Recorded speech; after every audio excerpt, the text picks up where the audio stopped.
Okay, so Marcus was telling me that they put a warrant out for him for fighting that dude. I didn't see him fight the guy, so I still think everything was staged. Then he went to Texas and he asked me to go with him, but I just stopped answering the phone because God said America was wrong for what they were trying to do to me. So that let me know that I can't trust anybody. When God said that America was wrong for what they were trying to do.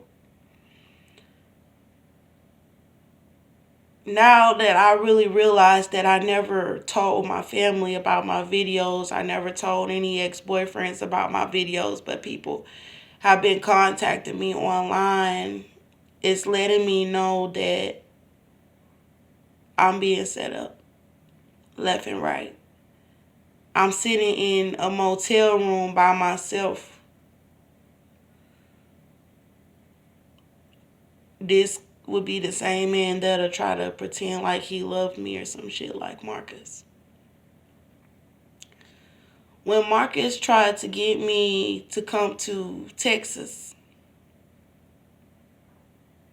first thing went through my mind was that's where they tried to kill me the first time. And when Marcus first told me that he was from Texas, I was like, oh, they done sent one at me. He from Texas. All them damn black people in Texas was trying to help the KKK set me up.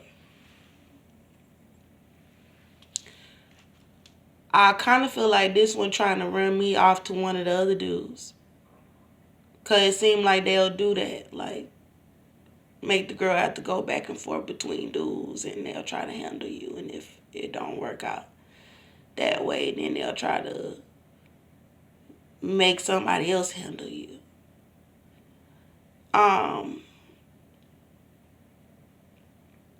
didn't want to go to Texas because I felt like the whole apartment thing was staged.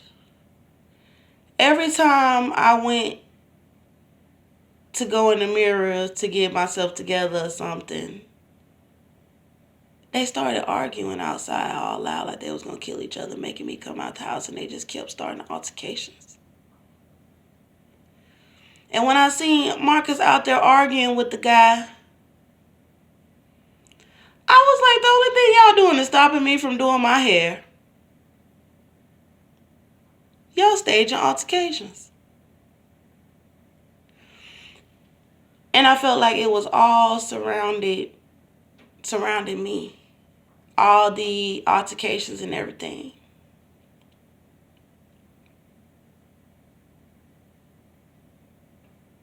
So when he asked me to go back to Texas, like he asked me to go back to Texas with him at the end of the year, and I told him, yeah, I'll go back with you because I gotta go back at some point. My baby's out there. And I was like, yeah, I'll go out to Texas with you at the end of the year. But then with the altercations and everything and all the staging of the altercations, and after I made the video, it was my apartment part one. It was my apartment part two. This was talking about my apartment in Conroe, Texas. Not the apartment with Marcus where me and Marcus was at. My apartment in Conroe, Texas, which was down the street from where the shooting happened.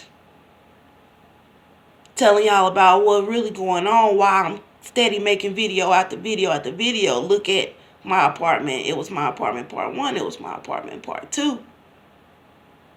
And it's going to tell you about how they starved me and brought me into these courtrooms pregnant and lying about it. And how Cynthia O'Vera told the police not to help me in my home while her white son, convict, in there abusing me and my little boy, and she's over there telling the fucking police not to help us because she didn't want her son to go back to prison. Then she turned back around and go to custody court and asked the judge to give her custody of my child while I'm in there fighting charges for her son abusing me and my little boy. And then she let him come to her house and abuse some white woman up in her house, and then has to call the police, and then coming up in the courtroom trying to say that she gonna keep my son from me. This is a wicked ass white witch. And she came to me and told me she was a witch. And she came to me and told me that she put a hit out on me. And she came to me and told me that the Ku Klux Klan was trying to murder me. And she came to me and told me that she was going to rape my son. She told me in the spirit while they was trying to murder me in that goddamn jail cell. So when Marcus was like, Andrea, oh, will you come out to Texas with me? Talking about he got a warrant. No. Because then I got to be out there in Texas with you hiding in secret.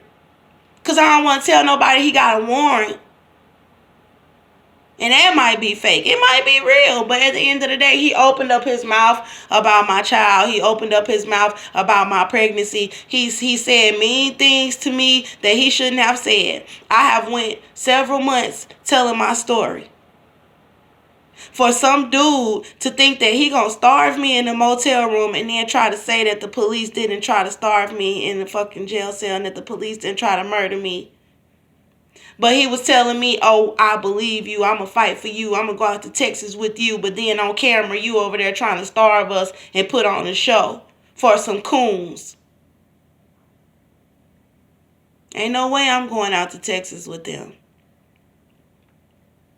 Because he not finna be out there abusing me in Texas with these people. And then having me afraid to get on social media and tell that I'm with Marcus. Because then that'll get him in trouble for having a warrant. He might have been the only one who actually could have helped me. But he folded. He folded the moment that he tried to starve me and that baby in the damn motel room. And tried to sit there and stuff his own fucking face. He was done for after that. He wasn't going to be able to hang. So he's calling me. But I'm not answering. I'm not answering anybody's phone calls who said anything bad about my child. As far as how I feel right now, I feel like I'm in another setup. Like, that's just how I feel. Once I get to start feeling like I gotta cry. Because I didn't want to have sex with the man.